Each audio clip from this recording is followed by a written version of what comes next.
I'm going to talk about a problem we see with some systems using a new tech NDI, where when they try receiving a source, they attempt to bind directly to an IP address and a port number rather than using the NDI source name. That'll work fine in many scenarios. For example, if you're just dealing with cameras that are outputting a single NDI source. But when you get into more complex systems, you're going to enter a world of pain if you try doing that. So what I've got here, I'm just running regular NDI tools. So we're going to do the whole thing with that. The only other bit of software we're using is Rascular specific software here, which goes into the discovery server and just shows me a list of the NDI sources on the network and their TCP port numbers. So I've got two test patterns running, as you can see, and we're seeing them both in discovery server.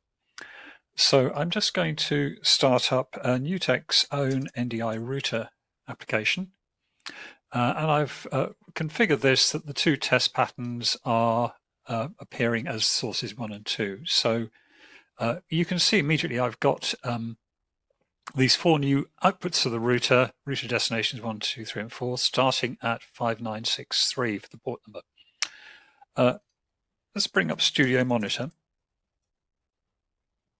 And Studio Monitor here is looking at this very first output of the router. So as I hop between router outputs, we see that switching as we expect. And if I go to this one here that we're looking at and try changing the source in the test pattern, again, that's behaving as we expect.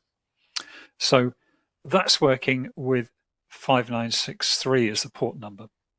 What I'm going to do now is shut down NDI router and start up an additional NDI source on my network. I'm just going to use a third test pattern source. Doesn't really matter what it is, but we'll just put that down there and pick a different source. We're not going to see that. And you can see that's now been allocated 5963. So if we were looking at 5963, we'd actually be trying to receive this test pattern source, but we really want the router. We wanted the router output. If I start the NDI router again, here we go, all running. We're seeing that it's now picked ports numbers 5964. Important to notice that when you create an NDI output on the network, whether it's from a test pattern or a router, the SDK gives you absolutely no way of determining what port numbers are going to be used. You are at the mercy of the SDK. You cannot fix a particular port number. So the router's running again. Let's just check that I've got video going through into Studio Monitor. That's all working.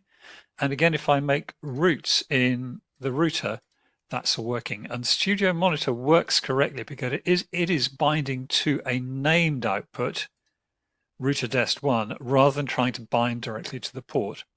If you're using the ports or trying to do anything with the ports like storing them, you're going to hit problems. That's it.